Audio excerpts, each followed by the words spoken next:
Hello, hello, all of you beautiful listeners and watchers of Inside the LPGA podcast.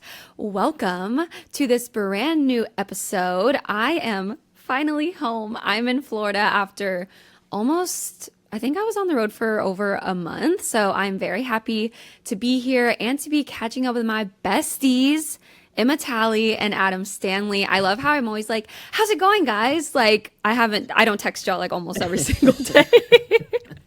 But we're all in different parts of the world right now. So, Emma, why don't you start? You're in Arkansas. Good old Arkansas.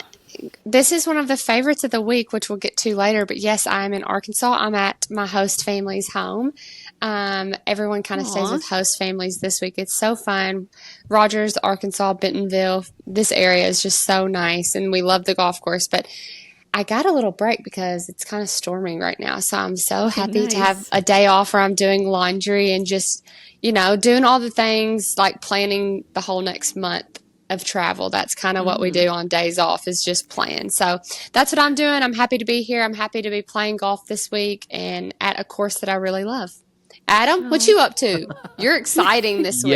Yes. I'm not going to take up too much time, but this week is the President's Cup. This week, the President's Cup is in Montreal, in Canada. The last time it was here was in 2007. We've got the Canadian Mike Weir leading the international team. There's 3 Canadians on the team. I'm at my hotel in Montreal. I was at the golf course, Royal Montreal, for a little while already today. Royal Montreal is the oldest golf club in North America. At least that's what they claim it to be, established in 1873. So looking forward to a very, very exciting, busy, awesome week here in Canada. But of course, we had to jump on. Of course, we had to hit up the Inside the LPGA podcast because there's so much to talk about. There's so much still going on. It was a big couple weeks at the Solheim Cup for you guys. I was so proud to see how much work and effort and everything you guys did, and it was a heck of a week for you guys, obviously, for Team USA, of course, and it was amazing to watch. So congratulations to you both, and then obviously trickle down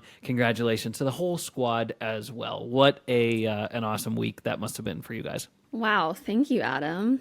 What an intro from you. Yeah, you definitely have the most going on this week. So we're very excited to follow along and see all of your content. But like you said, lots going on. It just never really stops. But major season is over. Solheim Cup is over, which I cannot believe, but we have a lot to recap today and preview. So we're going to talk a little bit about the Solheim Cup.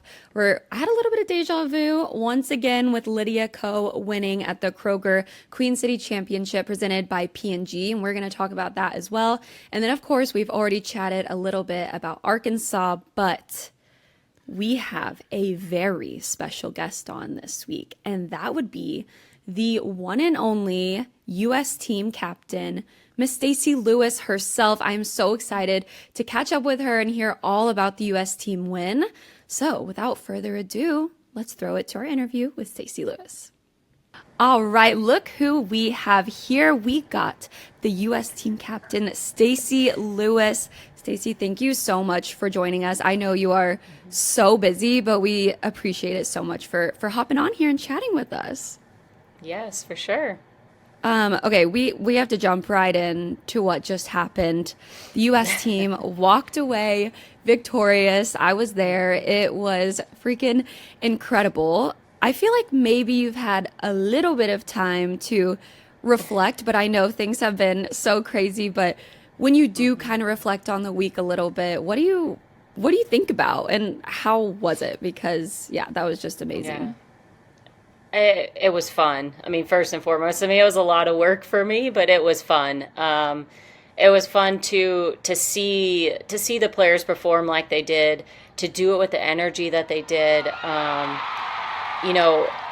don't think it had fully hit me until probably Monday morning when I was leaving that I was sad. I was like, this is over. Like all this, the last 3 years, like this is all over. And so, but getting to go back and watch it and watch what Lilia did those last 3 holes, because I was hearing stuff on the radio, but I didn't know, like, fully understand what was going on out there. And just the shots that she pulled off were incredible. Totally. I watched Lilia make that final putt and my jaw just dropped. I was like, the energy in that place was so amazing. And I actually kind of want to talk about the energy in general because I've worked 3 Solheim Cups now, and to me, that was like the most energetic I've seen the U.S. team personally. I thought so, at least. What do you think was different about this team? I know y'all's motto was like unfinished business. So do you think everyone just came in like, we're going to get this done? Yeah, I mean, I think there was a lot of motivation, but I also think, in past years, they hadn't found the balance between having fun and performing well. And I do think they felt the pressure of the previous generations of we're supposed to win and we're supposed to do this, but they didn't necessarily know how to do it. And just to see them figure out their way to do it. I mean, their way to do it was to have fun. And that's what I kind of felt just in the last couple. Like, there was just tension. They weren't being the people that they are. And I just need to let them be them, be themselves. And that's what we told them on Thursday night. We said, go be yourself. If you want to go crazy with the crowd, great. If you don't, like, that's fine too. Yeah. And you saw everybody kind of figure out how to do that and how to be themselves in those moments. And that's what, they looked comfortable on the golf course. I mean, I would say they looked a little tight on Sunday, which is to be expected. But yeah, in general, they looked loose. How they were on the golf course was how they were behind the scenes, and it translated to good golf. Yeah, Stacy, it was amazing to be the behind-the-scenes content creator for the team. I had so much fun, and just seeing my good friends. Like, the Solheim Cup has always been a dream of mine, and to be able to be part of that was the second best thing I could have dreamed of, is to be part of the team in some capacity. But one thing to me, I was really impressed with the camaraderie of this team was the caddies. I was really impressed how they were kind of the MVPs. I told Hope on the recap of the Solheim Cup podcast a few episodes ago that I really thought our caddies really kept the mojo alive, whether it was 4:30 in the morning or 10 o'clock at night on the bus rides home. Like, they really were solid. And then little things like Ollie making the T-shirts of T-Mac. I thought the caddies did a great job. And just, can you speak on the caddies and kind of the energy from that standpoint behind the scenes? Yeah, I mean, the caddies bought into what we were doing too. I mean, they've always wanted to have fun at these things. And, and we had a group too where a lot were not Americans. But the ones that weren't, I methey were USA all the way, and they bought in. They wanted their players to be successful. But again, I let them be themselves. Like, as long as they showed up to the bus on time and they did their work with their player, they can go do whatever the heck they want to do off the golf course. And you saw it at times. Yes. Yeah, but those guys that rip their shirts off, that's just who they are. Like, they were out there having fun, and they were like that behind the scenes. And so I'm just glad, again, that they felt comfortable enough to go be themselves too. And, they were great for me. They were great assets. They provided me information on their players, how they were playing. Conversely, I tried to help them on the golf course with information on how the golf course was playing. And so I just think when you get everybody involved like that and they feel a part of it, it becomes a lot easier to have fun and be a part of it. Yeah, it was really cool to see, and I thought it was really cool that you gave Lexi the trophy right away. Was that a pre-planned event, or was that something that just happened in the instant? No, it was. I had thought about it. I've said to a lot of people throughout this whole thing, like, this is not about me, and it's never been about me. Like, I wanted these players to experience the win, and then, it became, I know this is probably going to be Lexi's last, and she's meant a tremendous amount to this team. And so I wanted to get it out of my hands and give it to them because they earned it. Yeah. Speaking of, one more Solheim Cup question for at least from me, but it was really cool to watch the team. Not necessarily all these girls were best friends, on a regular tour event, but they really did come together as a team this week. And I loved that Nelly and Allison Corpus, like, just absolutely dominated. I mean, they're two completely different personalities. I know Justin's been a lot to this team, but we've talked a lot about stats, KPMG stats, on this podcast every week, as KPMG is one of our sponsors of the podcast. But how much does Justin mean to this team as far as the stats and how you guys put together a team? Yeah, I mean, it's just been my right-hand man, really, for the last few years. And any stats that I want, any information I want, he helped me get over the hump and really figuring out, because the pairings are the hardest part. I mean, it's a giant puzzle that you're trying to figure out. And he's just been such a great resource to me. And I know these players. I know their games so well now because of him. There were times more last year where we had to create some buy-in, and I had to really sell it to the players as to why these pairings were going to work. I had to sell Nellie and Allison on why this pairing was going to work. And then as soon as they start going and they start playing, they're like, oh, we got it. We're good. Yeah.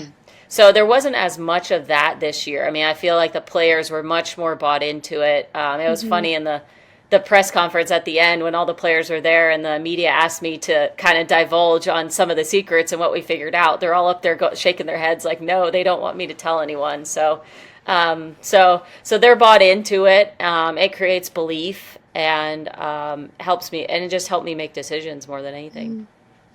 All right. Sorry, I have one more hope. Uh-oh. I have to say, Chesney was a big part of this team, too. She made the bracelets for all the girls, and now she's back at school. Can you believe that you are a mom, you're still playing golf, you captain a USA team victory?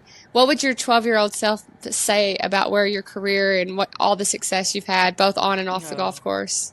I mean, even 18-year-old self that was having back surgery, none of this was planned, none of this was in the cards. But it was pretty cool this past weekend when Chesney asked me to take her to play golf.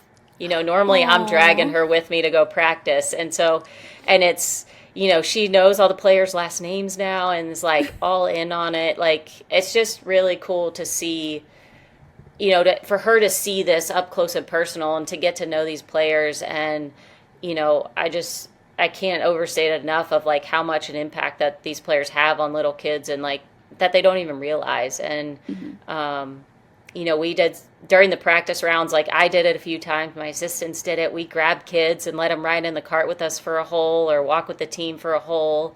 And like you make their year. And so I wanted to try to do a lot of those things just so that the players don't forget like how much of an impact they really do have. Yeah. Speaking of that, Stacy, do you think Chesney knows how cool her mom is? I can't imagine having Stacy Lewis as my mom. Like, what the heck? Chesney's mom has got it going on. That song.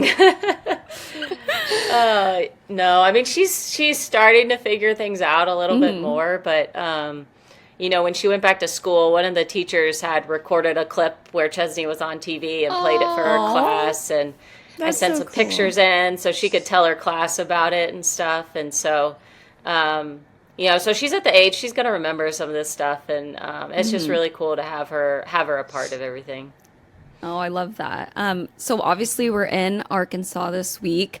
You have several ties. I have to say it, but gig 'em, because we are playing you guys this week, and I know your husband is the golf coach, obviously, but how nice is it to be back in a place that probably kind of feels like a second home to you?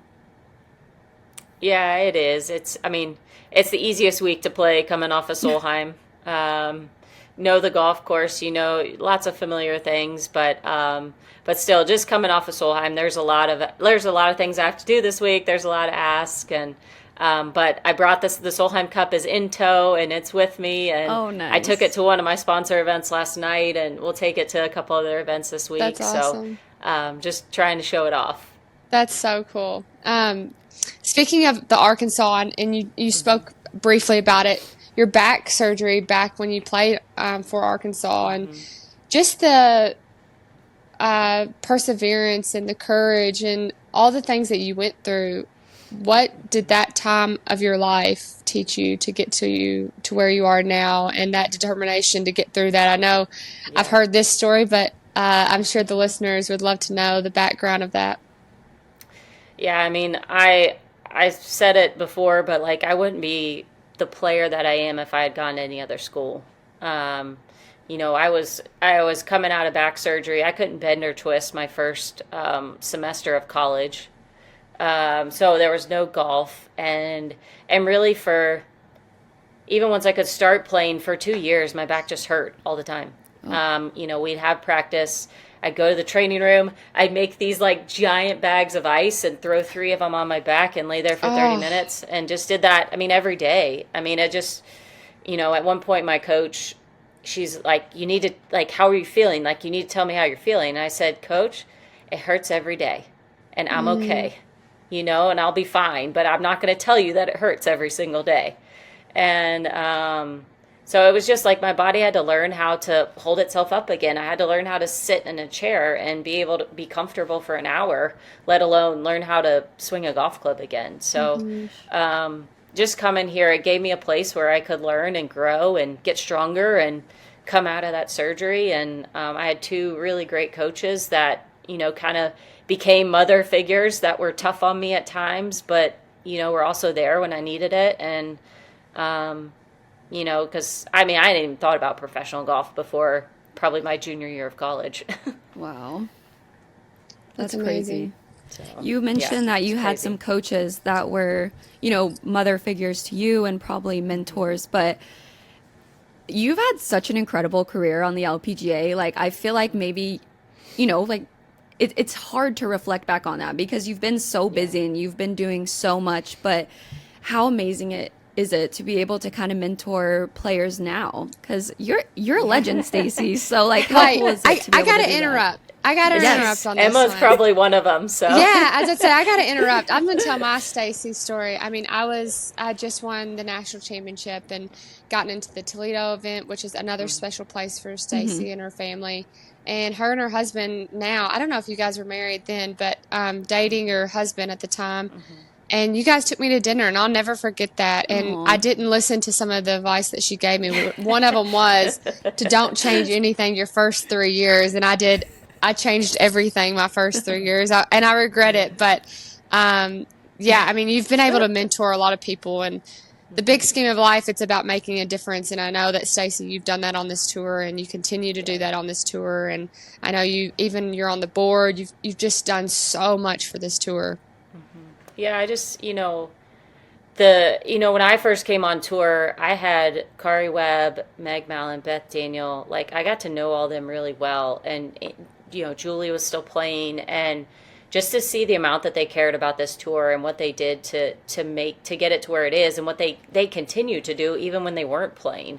And I've always felt like it's my responsibility to move this tour forward. And, and that's what they sat me down. Meg and Beth sat me down when I got to number 1 in the world. And they said, you're going to be asked to do a lot and you need to do as much as you can. Yeah. Which is the polar opposite of what a lot of people are told. Like, you get to number 1 in the world, you need to say no, you need to manage your time, But it's like, no, you need to go do as much as you can because it's going to benefit you in the long run, which it has. I mean, financially, it's benefited me tremendously. But it's going to help this tour out more than that. And so I've taken that to heart, and I've always felt that way. And, that's now as I get older, I feel like I'm in a place where I can have more influence and try to move us forward as a tour. So what is Stacy Lewis's, can you share what's going on in the inside? Like, are you planning on being the captain of another Solheim Cup team? Where's Stacy Lewis's, where is your head going now? Well, I'd have a hard time saying no if I was asked. I would say that. I do think we have people ready to do it now, but I'd have a hard time saying no if I was asked to do it again. Just because it was so much fun. Like, I loved every part of it. I'm gonna, after this week, I'm not gonna play the rest of the year, and I'm going to just take some time off. Figure out, I'm still going to play some golf next year. It's going to be a little bit more limited though. Just body is not really responding the way I want to, and gets frustrating at times. So So kind of figuring out what is next. I've got a partnership that I'm announcing later this week on some speaking engagement type things that I'm going to be doing. So just kind of doing some things to figure out what is next. I mean, I want to have an influence on this tour and women's golf in some way, shape, or form. So Yes. I don't think I'm going anywhere. I love that. We don't want Yeah, you to don't go anywhere, anywhere. Stacey. Please don't. Last question before we get to our sponsored content. I want to go back to Solheim just for a little bit. I know it was such a great week and there's so many memories, but if you had to pick like one memory, what do you think is something that you'll always think about, when you reflect back on that week in years from now? I mean, overall, just the amount of joy that those players played with. Like, and I know I said it over and over again, but they were just so happy. And you just don't see that week in and week out with the grind and with the amount of money that they're playing for. But I think the one moment was Saturday night. I didn't ride the bus back because I didn't get to eat dinner, so I just needed to eat some dinner before. So I was in a car. I was about 15 minutes behind the bus, and I get this text from Morgan, and it's this video of the players walking into the hotel, just dancing, singing and dancing. I want to dance with Yes. somebody, and like just having so much fun and not a care in the world. And I was like, we've done this right. Like this is what the Solheim Cup experience is supposed to be like as a player, and we did it. We did it. Aw. We did it. USA, US. I've said that so many times. We gotta work in the on last some couple more days. cheers, though. Right? Yeah, we I gotta know, get right? creative. Yeah, I we know. gotta get Well, creative. I had a lot of good ideas, but until I got the mic, I was nervous, and then I didn't want to yell "start the bus" too early, and there were a lot of things going through my head, and I was like, man, good old softball cheers would come in strong right now, but I'm not sure if they're Yeah. appropriate. Yeah, we gotta come up with something other than the USA. So Yes, know, we I do. agree. get our I'll work- fans I'll work on it. that. I'll work on Yeah, that for the Netherlands. Brainstorm. Stacey, my sponsor, Serve Pro, has come in a big way. Yes, they have, because in golf, when bad shots happen, there's the mulligan ball. When fire, water, or other damage happens, what is there, Emma? Tell us. There's Serve Pro! They make things like they never even happened when fire, water, and damage happen. And so our question to you, Stacey, is I know I have had several mulligans that I would love to take in my life, one including a golf shot in Northern Ireland a few years ago. What would your mulligan be, whether it be in golf or in life? Probably from this Solheim experience the last 2 years, probably my only regret with pairings was that I wish I would have played Nelly earlier in Spain in the lineup. Okay. But that's it. That's I like it. that one. That's Yeah, a and good one. who knows if it changes the outcome or not, but Yeah. that's the only thing I would go back and do different in the last 3 years. I love that.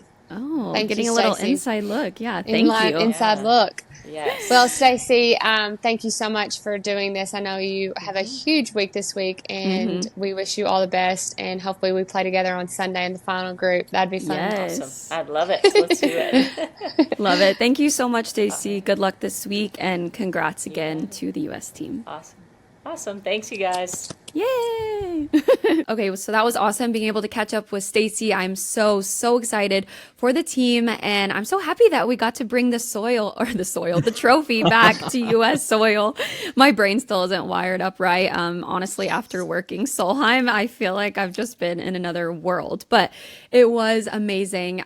For those of you who maybe didn't know, me and Emma were on site, and we did a full tournament recap.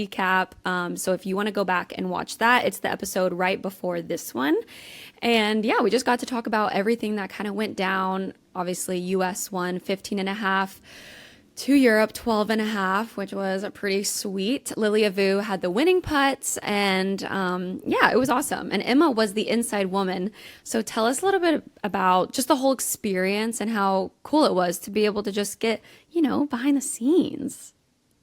Yeah, it was so fun. Like Hope said, the interview before that Hope and I did. We recapped the whole thing. So much more detail there, but it was so fun. I mean, as a professional golfer, that was my one goal of my whole career, was to play on a Solheim Cup team. And so this was the second best, to be part of the team behind the scenes. These were all kind of my girls. This is my era of people.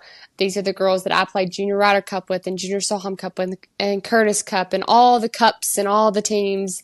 These are my girls that I played with back in the day. So to be behind the scenes was so fun. I'm very thankful to Stacy to let me kind of just follow and be part of the team. I mean, how she said it to me was, whenever it says team, you're coming with us. So that was really cool that I was completely part of the team. And I feel like I was kind of the mascot. So that was kind of the best part about the whole thing. I really got everyone riled up on the first tee. Yeah, you led the USA chants.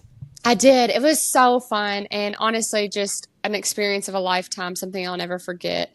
And I hope Stacy doesn't see this part until later, but I got her a little gift of like all the pictures and stuff that we took. So I'm excited to give her that and just kind of my last hurrah of like, thank you so much. And hopefully I can do it again in the future. So I think the Netherlands will be super cool. It's going to come so quickly. Yeah. But without further ado, I think someone needs to, we had a cup that we decided to do of the winner. We got to pick our own teams throughout the Solheim Cup. And I'm just going to let someone else let me know who won this, Adam. Who won the cup? That would be Team Y'all. Emma, Ridiculous. your team win. Yes. I know there was... I know who's going to play good at the Solheim Cup. The inside woman. Mic drop. Mic drop for a reason. So yes, the Podcast Cup, we did it. If everyone remembered from a bunch of episodes ago, we did a little draft. We all picked our teams, and Emma's team, Lauren Coughlin, Charlie Hull, Carlota Saganda, Allison Corpuz, earned 10.5 points as a squad, nipping me by just 1 point. My squad, Leona McGuire, Rosang, Esther Honselet, and Megan Kang got 9.5 points, and then I don't want to talk about bring up the rear. Hope's team, Lilia Vu, Nellie Corda, Lexi Thompson, and Madeline Sagstrom, 7.5 points for Hope. Now, Hope, you did start strong, 4 points on the first day. You were leading the way, but Emma's day 2, 5 points by Emma's squad in day 2. Lauren got 1, Charlie got 2, Carlota got 1, and Allison got 1. That 5-pointer on day 2 really set the stage for the big victory by Emma's team. So, Team Y'all, congratulations. Yeah. Thank you, team. Congrats. I just want to recap real quick about this and why, Here we go. I think my team won because I really knew, the Allison Nelly duo, you can't beat it. Like, you really can't. They're still studs. Charlie Hull came in beating Nelly. Like, what up? That was nuts. I didn't expect that. No. I know. And in Carlota, you can't put it past her. Yeah. And then who was my last one? Lauren Coughlin. Like, you don't even know your team. Of course she's going to play good. So, anywho, thank you so much to the podcast listeners. I appreciate your support through this win. Acceptance speech. Yeah. And I appreciate the competitors that tried to outbeat me and outsmart me. But may the odds be in your favor for next time. All right. Thanks so much. Hope, are we done? Are we done here with them? Yeah. Wrap it up. Get the music. Play her off the stage here. Literally. Yeah. Remind me to never play a game with Emma Talley again. No, I'm just kidding. Congrats, Emma. You deserved it. You were the inside woman. Yep. So thank you. But whatever. But Solheim was amazing. And thank you so much to Stacy for catching up with us. And obviously this kind of ties into, we're going to get there in a minute, to this week, because she actually went to University of Arkansas. We're obviously in Arkansas. So this is always a really big week for her. I feel like she always has so many like friends and family out there. So she's just had a lot going on. She's been a busy woman. But before we get into that, guys, we have to do our Slays of the Week. Adam, kick it off. Well, kick it off. I kind of spoiled it early on, but my Slay of the Week, I'm giving it to both of you because I mean, you look at the effort. I don't think that people really realize like all the other stuff that goes in like behind all of the output. Like, they just see the videos or they listen to the podcast, but like all the preparatory efforts that go into the things, the research, the planning, the setup, the timing, like the lights, the snacks, the water, like there's so many other things. So to do all of the stuff that you both did with respect to the content at the Solheim Cup while also like playing your regular roles, like that's a very, very big thing that I don't think a lot of people like appreciate how much actually goes into that. So double slay of the week. My two Thank fabulous you so much, Adam. Emma and Hope. No wonder he has a second kid on the way, Hope. He knows what he's doing. Ever. He's literally so nice. Thank you, Adam. That's the nicest thing anyone's ever said to me. Oh my Thank God. you for seeing us and hearing us. Anyone's ever said to you. Yeah. The bar is low, Emma. The bar is so low. I need to start saying nicer things to you. Wow. But there you go. Thank you, Adam. Double play. I'm gonna go off of Adam. Okay. I'm just gonna keep the flow going. Except not about you guys. Yeah, forget us. I am very appreciative of the LPGA family. A lot of people just see what happens Thursday through Sunday, but we really are a family. We had Sarah Kemp, who just got in a golf cart accident, and I talked to her on the phone a couple days ago, and she was just saying how like Jin Ko and all these girls are pouring into her while she's at home recuperating. Aww. Then I went to breakfast this morning with another player on tour, and we were just talking about life, and I think people don't really understand how we are truly a family out here. And so that's my slay of the week. Just I love that I've been able to be a part of this LPGA circus for 8 years so far, and hopefully continue to do that. But we have a good tour, and I'm very thankful for our little family. Me too. I'm thankful for you guys and that y'all are part of the crazy traveling circus, but my sleigh is not that deep. That's good. We couldn't go anymore.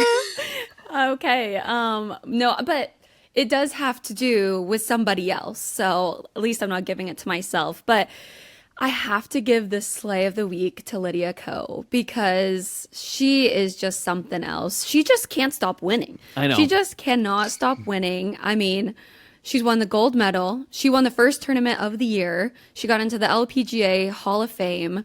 And she won the AIG Women's Open at the Home of Golf.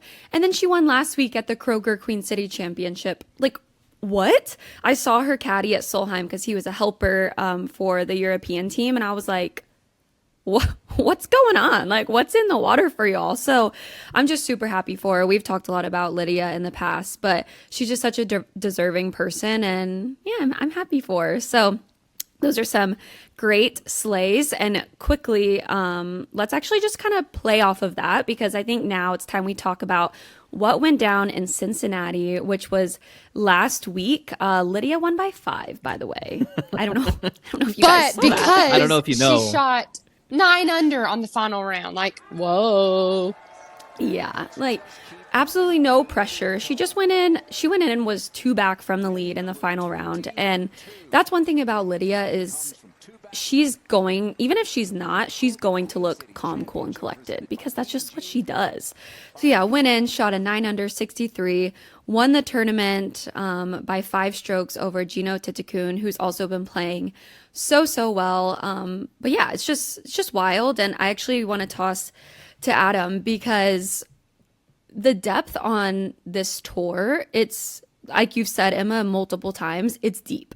And it's actually pretty rare to see someone dominate like Lydia has or like Nelly did earlier in the year, even Hannah Green did like early in the year. So from an outside perspective, how amazing is that to see and how impressive is it?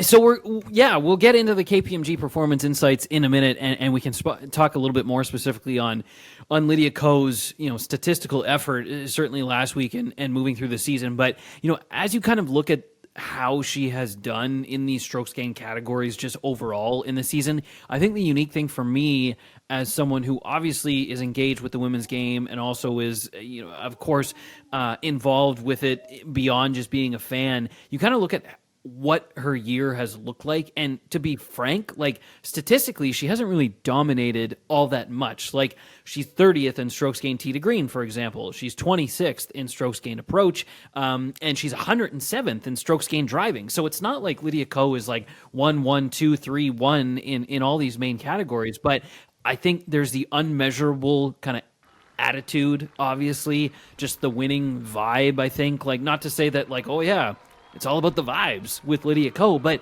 when you look at somebody who has done it for as long as she has been in the mix for as long as she has, can win in a variety of different ways, right? Like she's not the longest hitter on tour, but she only needed 24 putts 24 putts on Sunday to shoot that 63, only missed 2 fairways and was off to the races. Like when you get somebody like that that can beat you in so many different ways, like for somebody else on the tour, and Emma, maybe you can speak to this specifically in a minute, but like when you see someone who can do it in all kinds of different fashions, like that's got to be a little bit like, oh, well, doesn't matter what the golf course is, doesn't matter what the setting is, doesn't matter what's on the line.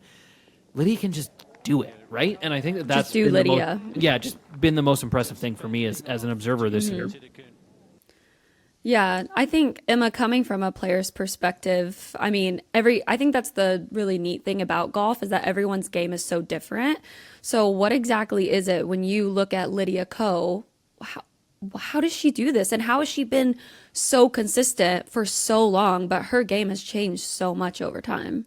Yeah, I think Lydia is just one of those people that she's a legend. I mean, it's so hard to get in the Hall of Fame on the LPGA. And like you said earlier, Hope, like, she's pretty much had an amazing season, winning the British Open, getting in the Hall of Fame, winning several other times. I actually saw her on the putting green before the round, and I was like, why are you here? I would have quit. I would have been like, bye, I'm retiring.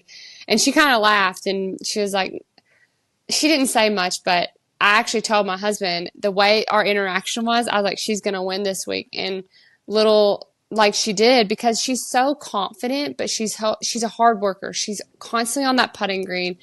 She's probably got one of the best short games out there. And I totally agree with you, Adam. When you watch her hit balls and like how she goes about her golf game, it's not like she's the most impressive ball striker that I've ever seen on tour.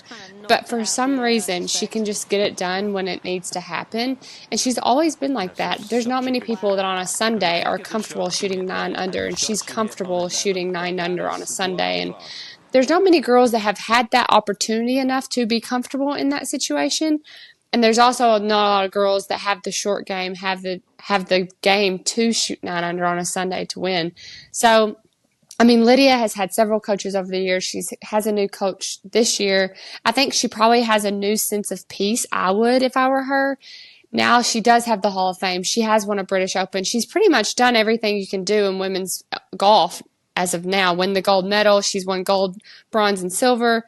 I should have said gold, silver, bronze. But anyway, she's done it all, and I think that has to be kind of a weight lifted off your shoulders. And so now she's almost just playing, and she's just playing and having fun. And I don't know. I mean, this is just my point of view. Like, what is there else to do for her? And so now she's just going to keep going. Yes, she hasn't done the Grand Slam yet.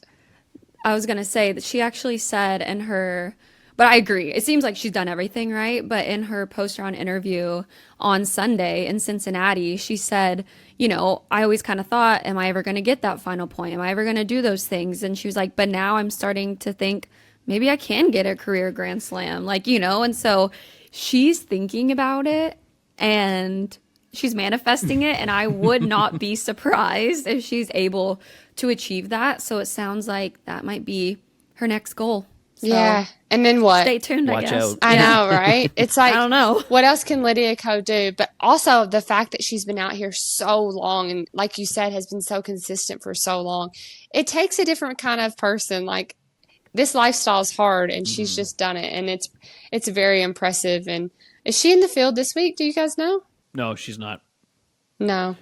She's taking the week off, which I don't blame her. Before we wrap up this last week in Cincinnati, we got to talk a little bit more about Lydia, and that's where our KPMG Performance Insights comes into play. So Adam, take it away. Let's our stats go. guy. KPMG Performance Insights usually always are filled with so many just dippable nuggets, just like an absolute just just so many nuggets.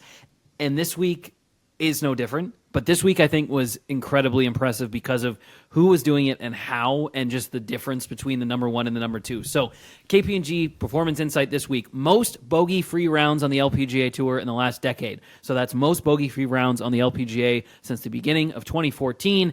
Lydia Ko has had 134 bogey-free rounds in the last decade. That is 50 more than any other player in that span. So KPMG Performance Insights never lets us down with the nuggets, Crazy. but this week, a big one from a big player. So Lydia Ko, 134 bogey-free rounds in the last decade. Really, really impressive stuff. So impressive. I always say, do I not? It's not about how many birdies you make. It's about how little mistakes you can make. And I was thinking about you when I read that stat. I mean, it's just, that is the goal of, when you get to this level, we all make enough birdies. I saw Gabby, my husband caddies for Gabby Ruffles. She had so many birdies and eagles last week, but she had so many bogeys. Yeah. It's like, Lydia Ko? Nah, no bogeys for her. 3 times. Three Swerve. bogey-free rounds. 3 bogey-free rounds. Swerve. Yep. Casual. Add it to the list. Bang. Literally. Pad the stats. So basically, she's really good. Yeah. She's really good. And you know who else is really good? Miss Nelly Korda. And I want to have a fun little debate for anyone watching or listening to this. This is just for funsies, all right? And we want people to get involved. They're both amazing golfers. They don't need to be compared, but we just want to, have a fun little debate. If you could have one of their seasons right now, Lydia's season, so we just went over everything that she's done, or Nelly's season, wins 6 times in a row, a major championship, almost won the AIG Women's Open, got the dub at the Solheim Cup for the U.S. team, with the rest of her teammates. Which season Okay. are we picking? Can we go 1, 2, 3, and all of us say let's see realistically who we would all say. Okay, ready? Okay. Wait, at the same time. After I say 3, say who you say. 1, 2, 3. Lydia. Lydia.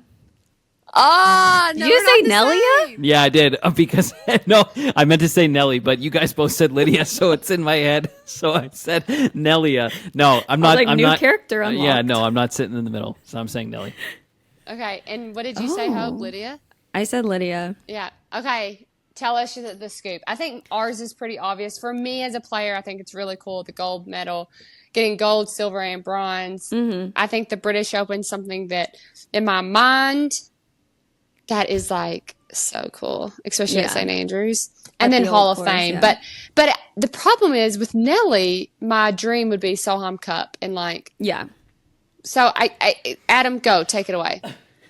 I want to hear hear your debate. Well, Nelly already has a gold medal, right? So she filed that away. True. And Nelly is only in her 3rd LPGA Tour season? 4th, maybe? She started in 2017. Okay, so a little bit more than that. But my point is still she's behind Lydia with respect to runway, right? Like this is in my opinion still just the start of Nelly Korda's golfing career. So I don't think that there's any reason why she couldn't.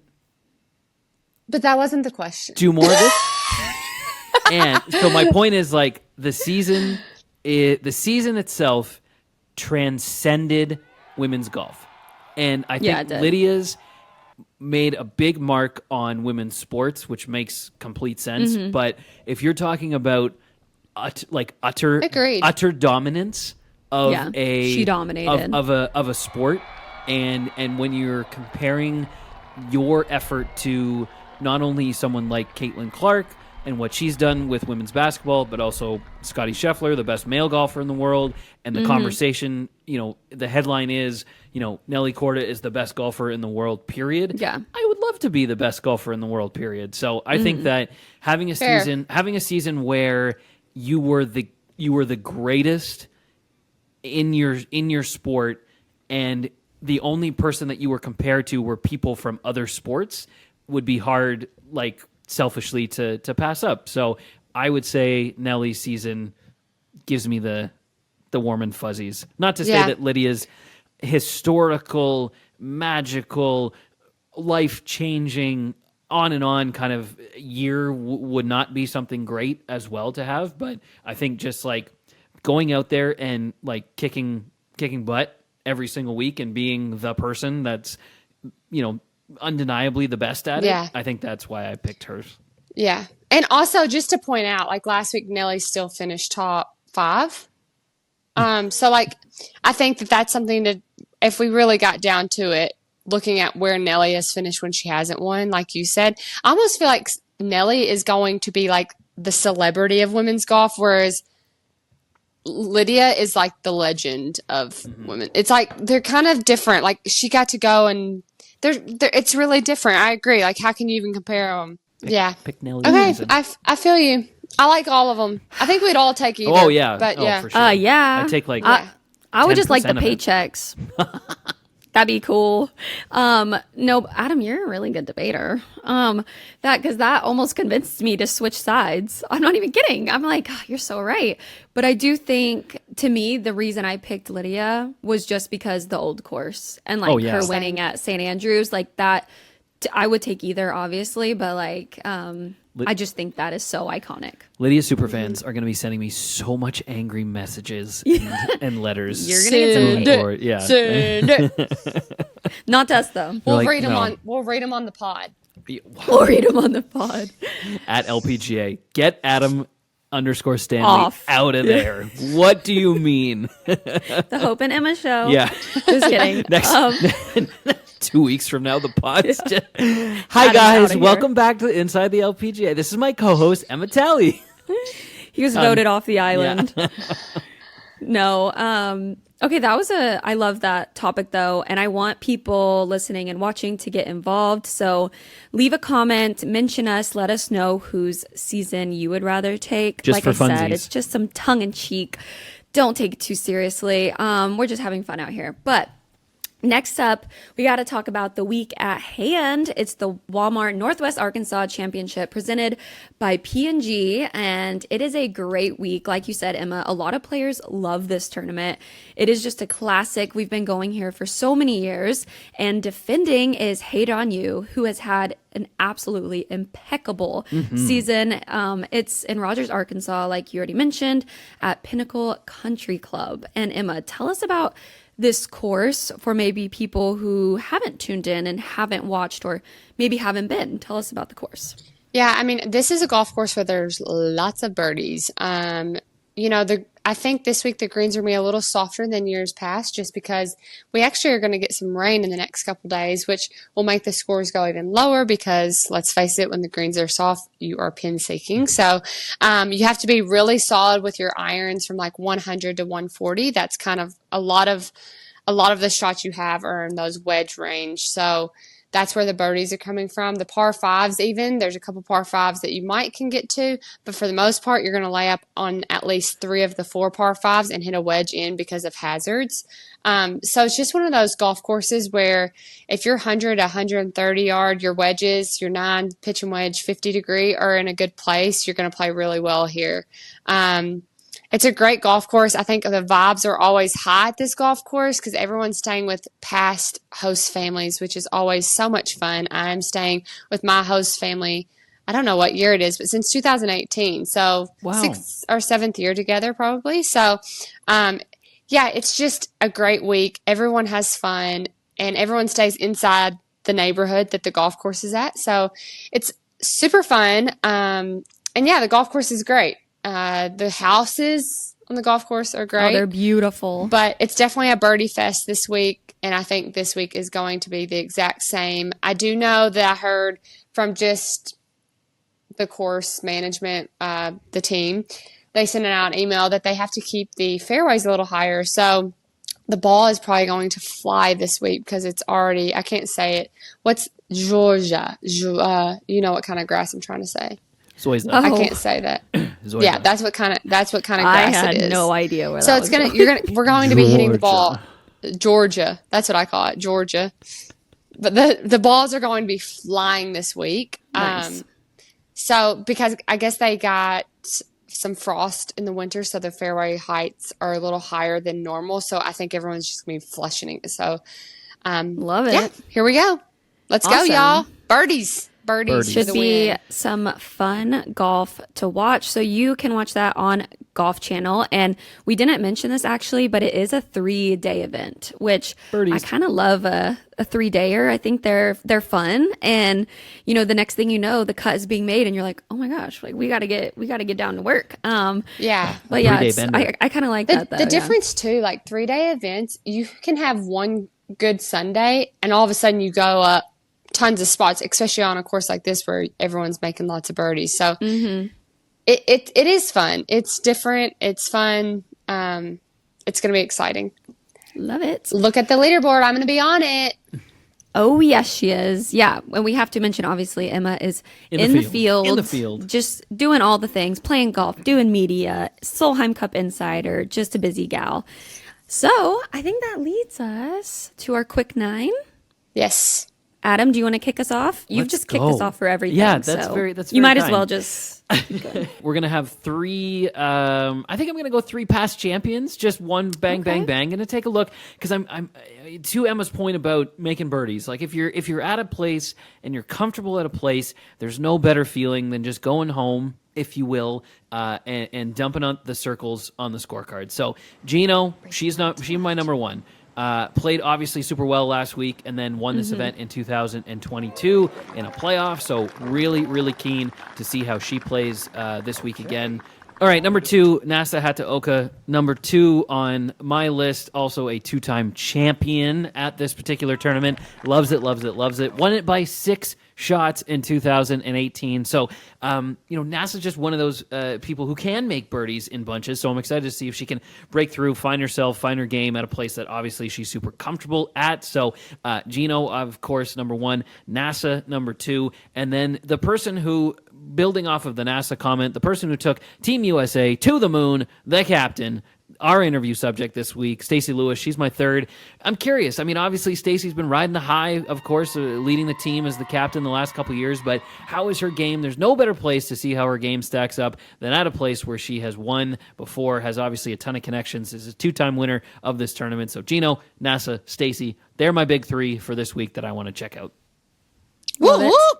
Okay, I'm going next. So mine are a little different than Adam's. I am going to talk about what all the players are experiencing right now. So right now, this is kind of the last third of the season, I would say, which is causing pressure because we have top 60 gets you into all the Asia events at next year's events, which is crucial because there are no cut fields. So if you get in the top 60, you basically have free tournaments, free points, the limited field events. Top 80 gets you completely full card, which is great. You don't have to worry about status the whole year.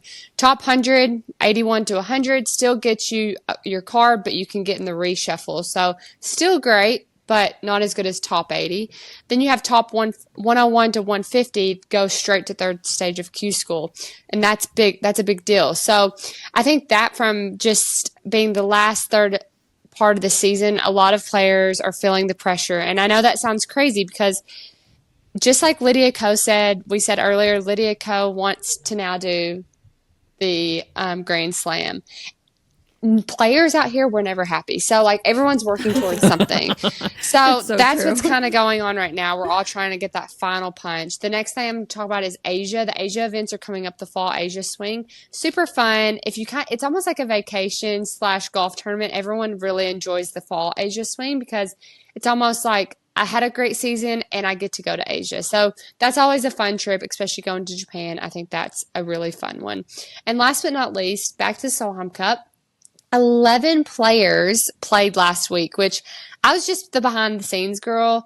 So I was exhausted last week and I hadn't hit a ball in 8 days. So I was not necessarily prepared for the tournament, but I did play. But now I am prepared for this week. However, I just think it's crazy that 11 out of 24 girls ended up playing in the next week's tournament in Cincinnati last week. Only one player missed the cut. But we had a couple players in the top 10, which was amazing. Iconic, as Hope would say. So that is my 3. Asia, Solheim Girlies, and last push of the season. Let's go. Amazing. Hard to believe. Last push of the season. I know, it is so crazy. This year has absolutely flown by. It's been so fun doing it with y'all as well. And I was just gonna say the Solheim Cup bump is a real thing. I feel like when players play well in Solheim, they always go on to play well in the next like several tournaments. So I'm excited to see the next few weeks if we have any US team or European winners. Anyways, so my quick 9, I am going to start with Nelly. We've already talked about her quite a bit in this episode, but I just loved seeing her at the Solheim Cup. It just seemed like something was restored in her. She just Did she seem was a little having so much fun. a lot looser like than a normal week, Hope? What's I kind of would your say point so. there? Yeah. Yeah, I mean, obviously we've seen her play in multiple Solheim Cups and she always shows up to play. Like she always does well, but there was something about the way she was playing in Solheim Cup, which I think Emma can attest to this. Like it just looked like she was having so much fun. Like she said in the past, I just want to be like a little kid and play golf. And I feel like she embodied that. And it just seemed like she was having fun. Like you said earlier, she played really well last week in Cincinnati. So I think she's someone to just keep an eye on for the rest of the season. And, well, she's Nelly Korda, so you don't really want to take your eye off of her to begin with. And then next up is Hate on You. She is the defending champion this week in Arkansas, and she has played so well this season. I obviously knew she played well. I was there when she won in Boston, but I was looking at all of her finishes just from this season, and recently she's finished third, first, tied for third, second, fifth, like just insane. She is just so solid. So I wouldn't be surprised if she defends her title this week and hoists that trophy again. You never know. That might be my pick. Wow. I don't know. Except she's got to deal with me. But yeah, Exactly. We'll move on from there. Exactly. Well, like if Emma wasn't in I've the missed field, the cut, finished 30th. But never No, say this is never. your It ain't week. over till the fat lady sings, as my mama used to say. I like that. Mrs. Tally coming in with the quotes. And then my last and final thing is Epson Tour Championship. I went to Epson Tour Championship last year. It was in Daytona, which I live like 45 minutes from there. But they're changing it up this year. It's over in California at Indian Wells Golf Resort, and I will be there. I'll be there making content with them. And I just absolutely love that week. I love all of the Epson Tour girls and all the staff and everybody there. It's just a very wholesome week seeing people get their cards. So 15 girls will get their LPGA Tour cards for next season. Obviously 1 through 10 is more status than 11 through 15. But still, it's just so cool. They're all, showering each other with champagne. It's just a really, really exciting week. So stay tuned with that. I'm going to be posting content. Yeah. And also 5 girls have officially confirmed their card for next year already. Dreams come so true. they're going into this week super free, or into the Epson Tour Championship super free. So yeah, those are our quick 9. Woohoo! I got to take a breath. Anyways, that was a great episode. Thanks, guys. Thanks for doing that with me. And thank you everybody for listening, for watching. Please, guys, engage with us. Leave reviews, do whatever, but only good ones. Okay, only good ones. And tell us whose season you would want Nelly or Lydia's, and your pick for this week. You can tune in on Golf Channel, and be sure to come back here every other week to catch our episodes inside the LPGA podcast. Thanks, guys. Y'all come back now, you hear? What she said.